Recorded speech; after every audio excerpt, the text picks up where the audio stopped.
It's finally June, which means the NHL offseason can actually get underway.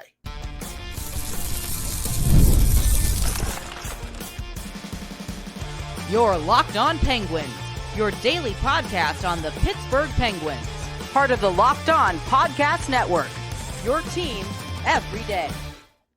Hello, welcome back to another episode of the Locked On Penguins podcast. I am one of your hosts, Hunter Hodes. You can follow me on Twitter at Hunter Hodes, joined by my co-host, Patrick Damp. You can follow him on Twitter at Center4Wet, and you can follow the show's Twitter at LO_Penguins. Of course, thank you all so much for making this your first listen/watch of the day. We are free and available on all platforms. And finally, today's episode is brought to you by FanDuel. Make every moment more. Right now, new customers get $150 in bonus bets with any winning $5 bet. That's $150 with any winning $5 bet. Visit FanDuel.com/lockedon to get started. So happy June to everyone out there. The Stanley Cup Final is set to get underway this Saturday between the Edmonton Oilers and Florida Panthers. Why it doesn't begin a bit sooner than that is beyond me, but that is peak NHL scheduling right there. But this month also means we can finally get the offseason underway.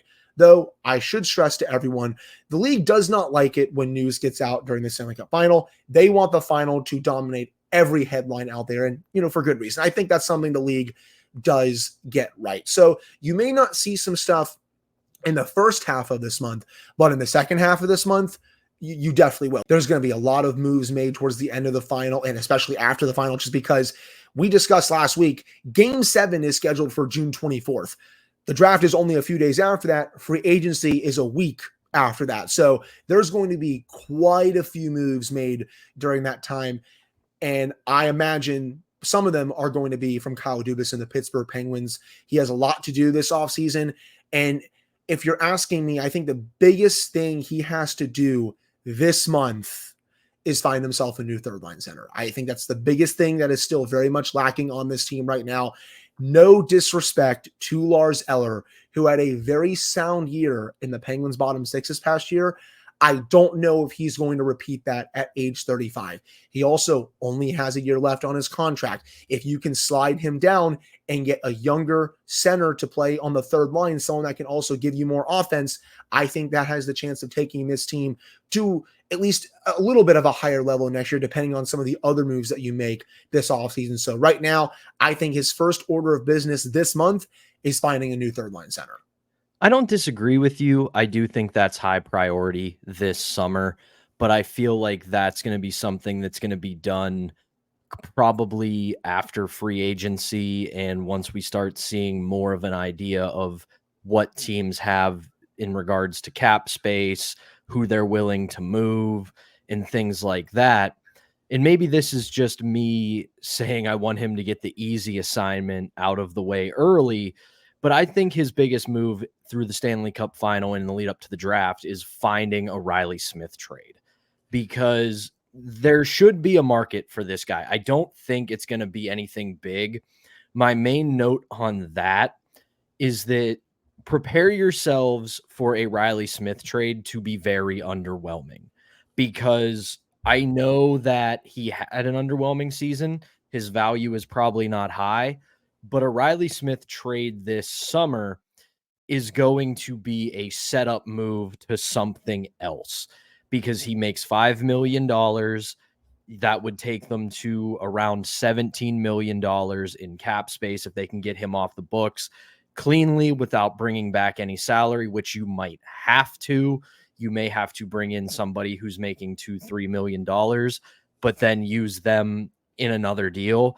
But I think at this point, Kyle Dubas's biggest move heading into free agency and the draft is to maximize the amount of cap space he has. And the most likely way he can do that is to move Riley Smith. I think it's an attractive deal to move. It's $5 million. It's 1 year left, and that's just this season. And I think there's going to be suitors in the Western Conference for him. I don't know if it's a reunion with Vegas. They are way up against it. They have less than $1 million in cap space, and they've got 4 big names that are hitting unrestricted free agency. That's Marchessault, Stevenson, Carrier, and Martinez.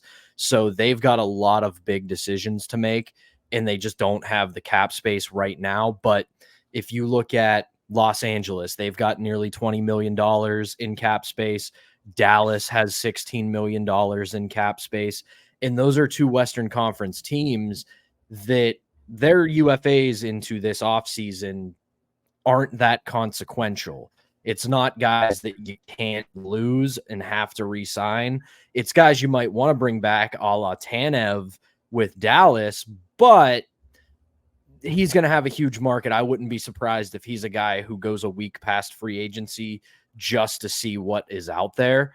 But again, I think to wrap my point up, Riley Smith is probably the biggest thing he's going to try to do, in my estimation, in the lead up to free agency and the draft. See, that felt very obvious for me to say, but I just wanted to go with something else that I just feel like is their biggest priority for this roster next year in terms of players, not on the team right now that Dubas needs to go out there and get, just because I see third line center as their biggest need. But for Riley Smith, I would agree. The biggest thing that you would be getting for that deal is cap space. I mean, you go to Cap Friendly. If you're able to clear out that entire $5 million cap hit, they will have close to $18 million in cap space. It's a little over 17, but it's closer to 18 overall.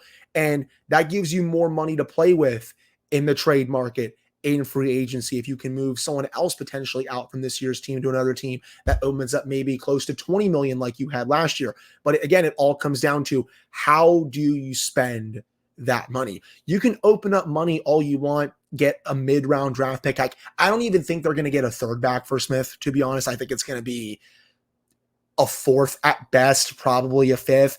But the biggest thing you get out of that is cap space. But as I was saying, you need to spend it wisely. And that's what I'm going to be watching for Dubas. But I think there will definitely be suitors for Smith, especially in the Western Conference. I mean, I've been saying the Kings for the last couple of months now, especially a team that they need to get more scoring, I think, in their lineup for next season. I think he would bring that. And I honestly just think Smith suits the Western Conference a lot more. I just think he's built to play in that conference a little bit more than the Eastern Conference. So if there is a trade that gets made this month from a player on the Penguins to another team, I think it's Riley Smith.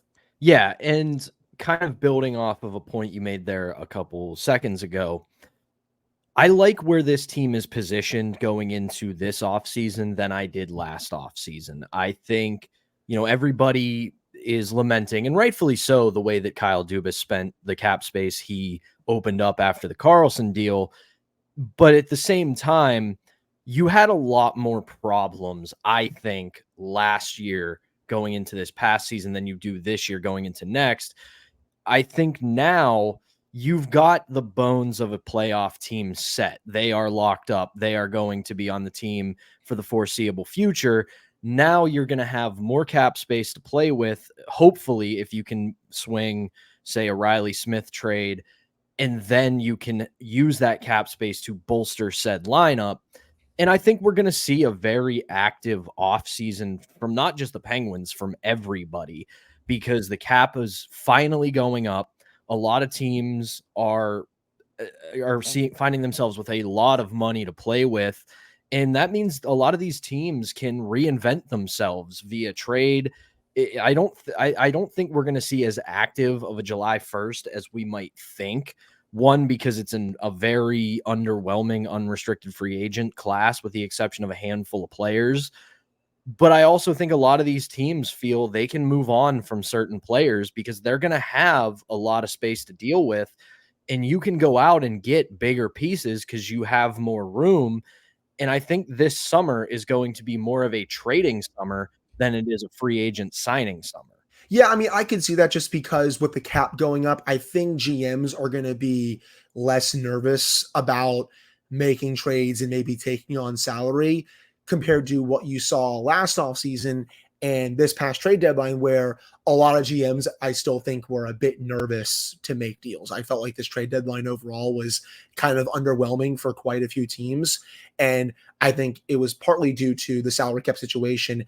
And again, it hasn't fully gone up yet, but this is the year where you're going to start to see a bump. And then it goes up even more next year. And then the year after that, teams are going to be more inclined to take on more salary as it goes up. So I definitely think you could see that towards the end of this month. I will say to everyone out there, you could see a move or two this week before the final. Again, remember, they don't like news during the Stanley Cup Final, so teams will have about 5 days to make moves. I'm not expecting too much just because early June, a lot of teams are still doing draft prep. They're, maybe looking at top free agents and stuff like that, but there's still at least a small chance that you could see a move or two from a team this week. Yeah, and to kind of put a fine point on what I was saying, you go to Cap Friendly at this point and you look at it, there's two teams that don't have cap space this summer, and it's the Flyers and the Golden Knights. And the Flyers, doesn't really matter. They're still in the midst of a rebuild. They're going to shed salary over the next couple of years as their young prospects come into the system, and they're going to be primed and ready to go once again. And then you have Vegas, who always figures it out.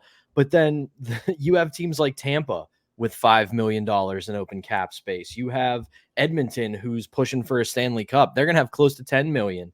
And then the New York Rangers, who are one of the better teams this postseason and all season, they have close to 12. So this is going to be a very interesting summer as teams suddenly have more money to play with. Yeah, I would agree. I think this is going to be one of the more active off seasons that we've seen in quite some time. And I'll also say this, I think you're going to see a lot more moves made after July 1 compared to in recent years. I think July overall too is going to be quite busy in the NHL, but that'll do it for this first segment. Coming up in the second segment, Brayden Yager's season came to an end, but he still played his tail off in the semifinal game for Moose Jaw against Saginaw. Pat and I are going to wrap up Yager's season and discuss what's next for him in this segment. But before we get to that, we have to tell you all about our first sponsor, and that is eBay Motors. Passion, drive, and patience, the formula for winning championships, is also what keeps your ride or die alive.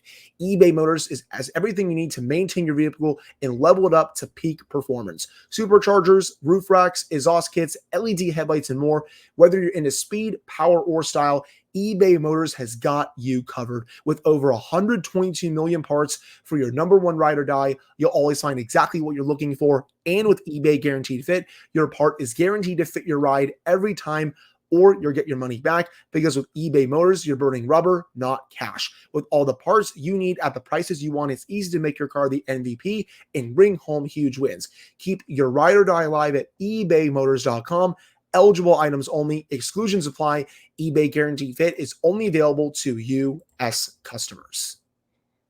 All right, we're back here on this episode of the Locked On Penguins podcast. I'm one of your hosts, Hunter Hodes, joined by my co-host, Patrick Dam. So Moose Jaw season came to an end on Friday night with a 7-1 loss to Saginaw. Saginaw advanced to the Memorial Cup Championship and then went on to beat London in the final on Sunday. And what a game that was, by the way. Those two teams purely trading haymakers, and it was Saginaw in the end that came out on top with a game-winning goal in the final minute of that game. It was a lot of fun to watch. I was watching that on my laptop while watching the Oilers advance to the Stanley Cup Final over the Dallas Stars. Congratulations to Saginaw. But in terms of Moose Jaw, they did not have a chance to win that game once it got underway. Saginaw fully dominated them, and I felt awful for Yager and company just because of how great they were. And for Yager in particular, he was fantastic throughout the Memorial Cup. We've been covering him the last few weeks with his run to the Memorial Cup, and he had 6 points in 4 games to end it.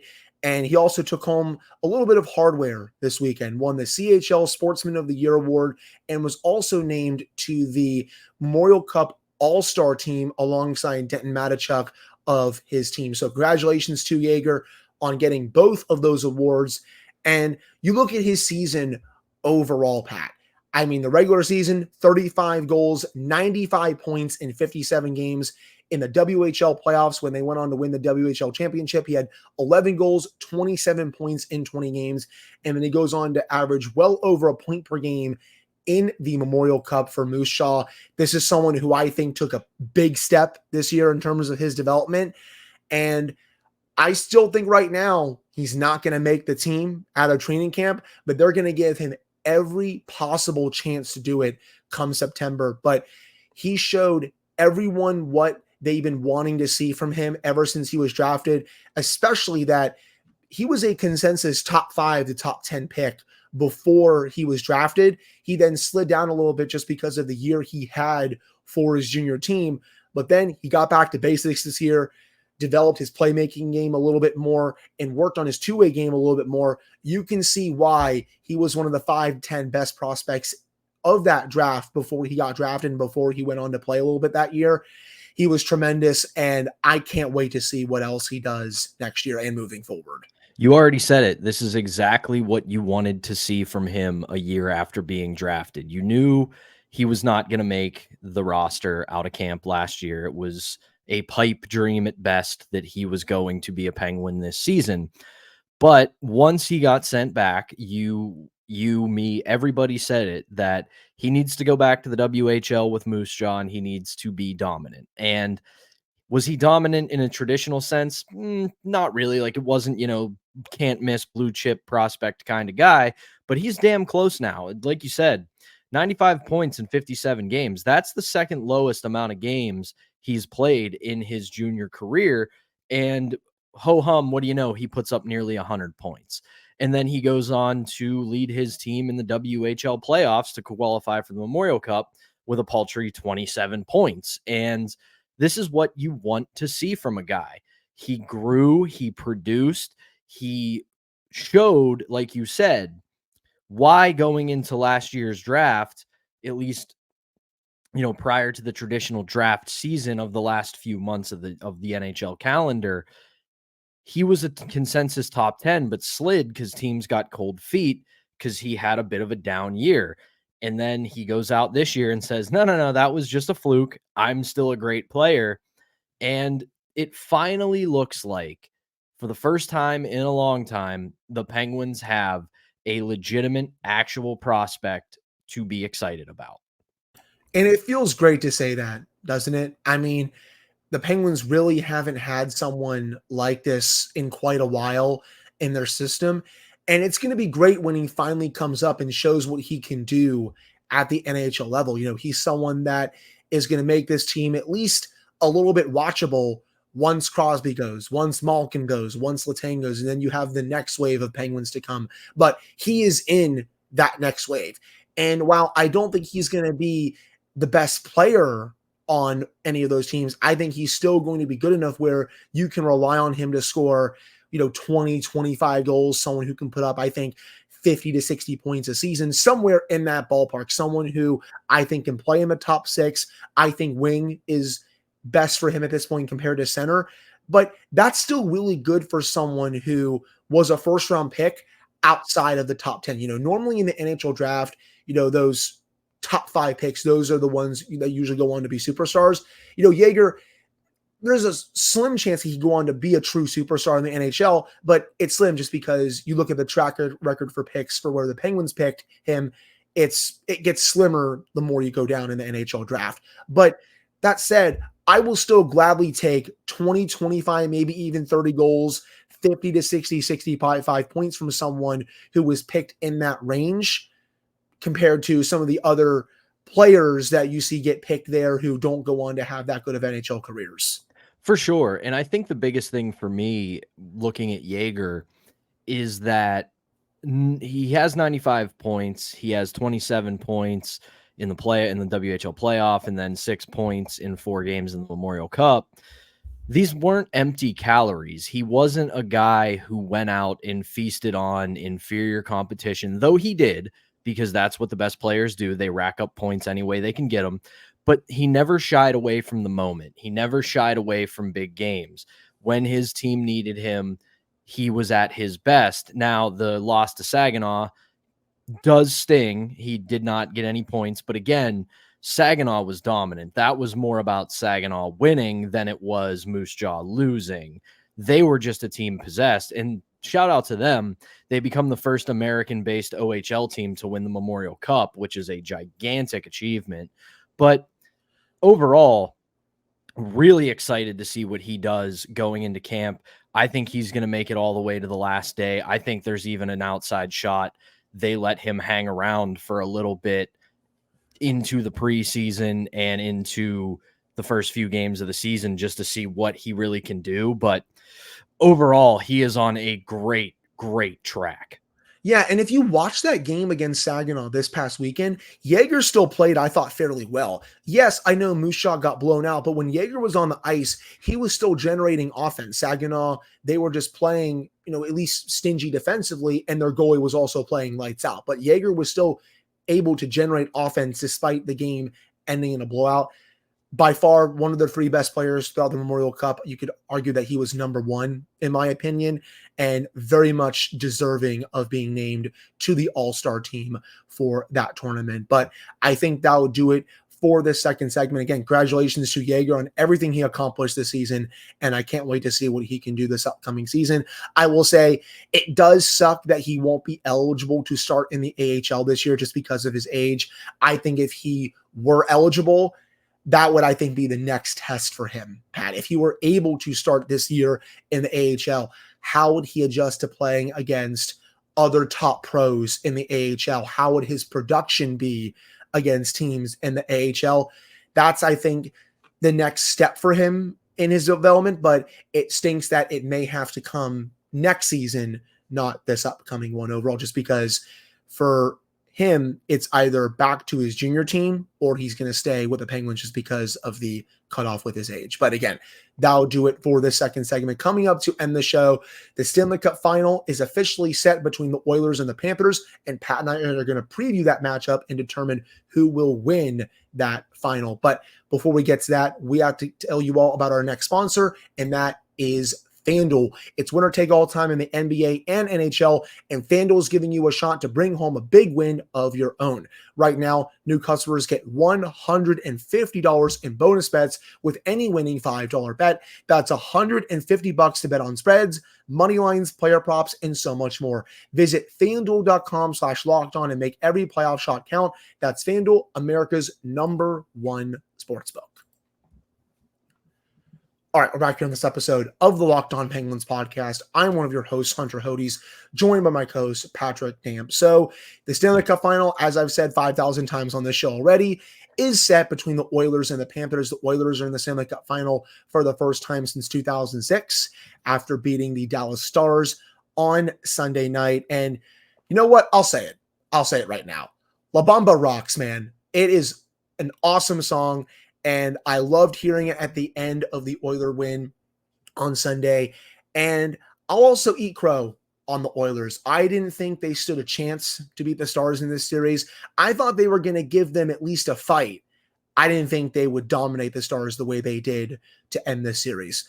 I felt like the Stars kind of ran out of gas a little bit after beating two juggernauts in the first two rounds, but you have to give full props to the Oilers. They beat the Stars at 5-on-5. Their power play was great. And you know what? Shout out to Stuart Skinner. He was fantastic in this series for the Oilers. I know I've dogged on him quite a bit in net just because he's been inconsistent in the playoffs for the Oilers, but he was fantastic when it really mattered in this series. And congratulations to McDavid, Draisaitl, and all the Oilers. They will now have their shot at winning Lord Stanley's Cup. And they better take advantage of it because with how good the West is going to be next season and in years to come, I don't know when their next opportunity is going to come. So if there's a year to do it, it's got to be this one. It really is. And let's start right where you ended off with Stuart Skinner. To me, this is the biggest X factor of the Stanley Cup Final.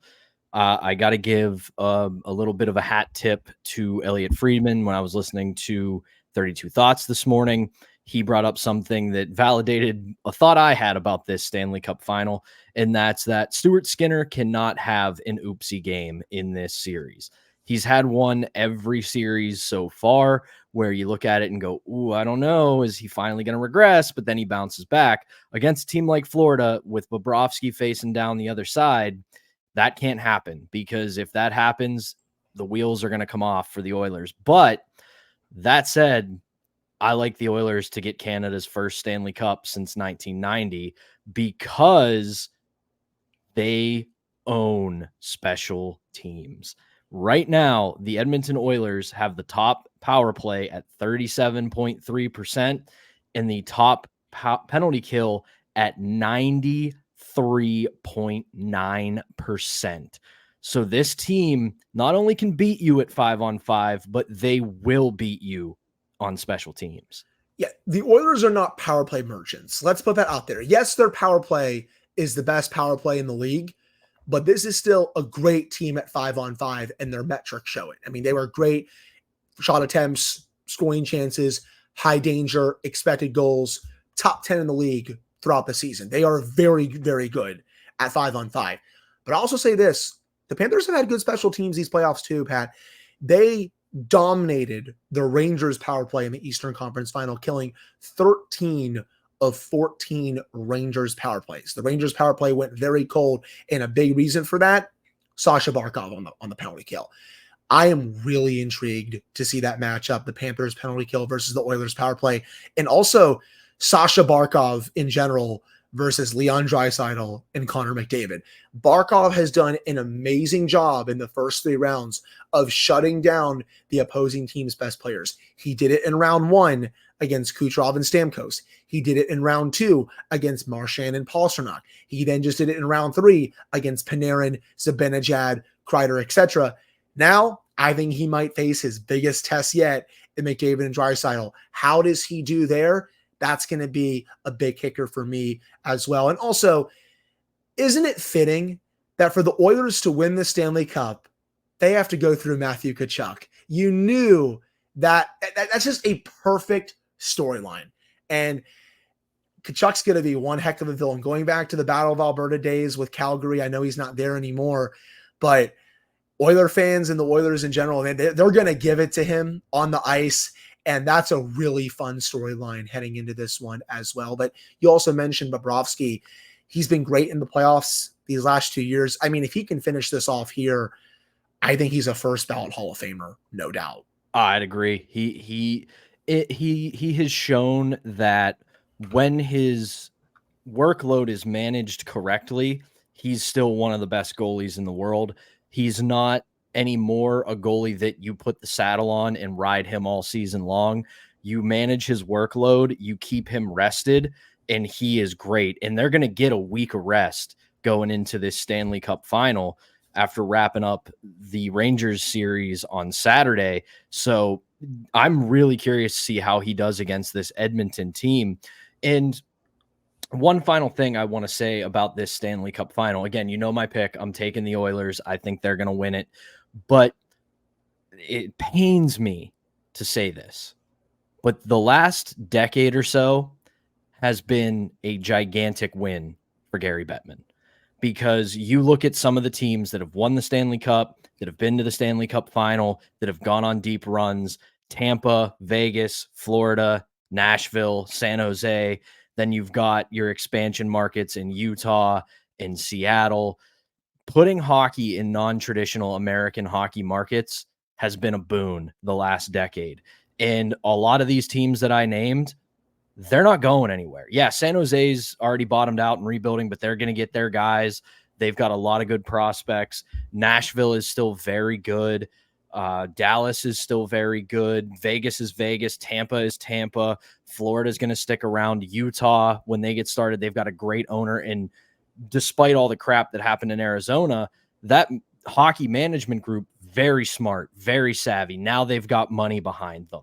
Carolina is always going to continue to be one of the better teams, regardless of who they pick to run their front office. Seattle's got a very smart front office. So we're going to see this league start in this is always a question, because there's no league better at getting in its own way than the National Hockey League. But we really could see some big growth for hockey over the next 10 years, because the NHL is committing to going to markets that you wouldn't expect it to work and finding a way to make it work. So this is a good time for hockey, a very good time for hockey. I agree with you. And to just build off that point a little bit more, look at the last 5 Eastern Conference champions.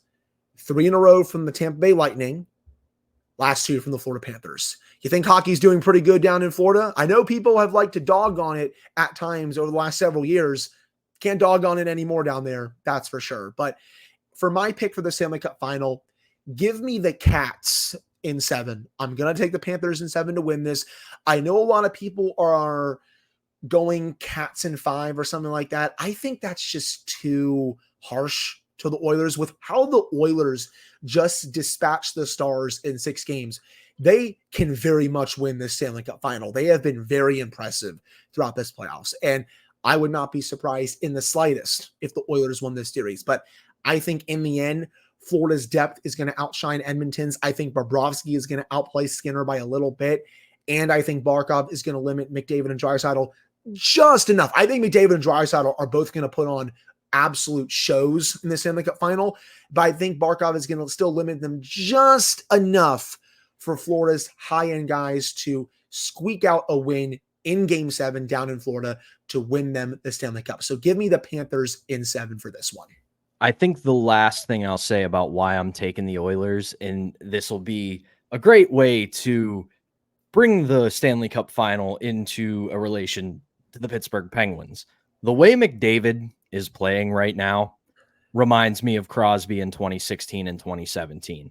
The points are better. He's scoring a lot better because, sorry, Penguins fans, Connor McDavid's the best player in the world, and it's not even particularly close. But he is playing like a guy who knows this is my moment. This is my team's moment. I'm winning the Stanley Cup, and there's nothing you can do about it. So I like the Oilers. It's going to be 6 or 7 just because these are unquestionably the two best teams left. It's not one team got hot and surprised a bunch of people. These are the two best teams in the Stanley Cup playoffs, and they've been proving it for a month and a half now. But give me the Oilers. Canada, your long national nightmare is about to come to an end. We'll see if you get old takes exposed for that. But also, I'm glad you said that about McDavid. But one more thing.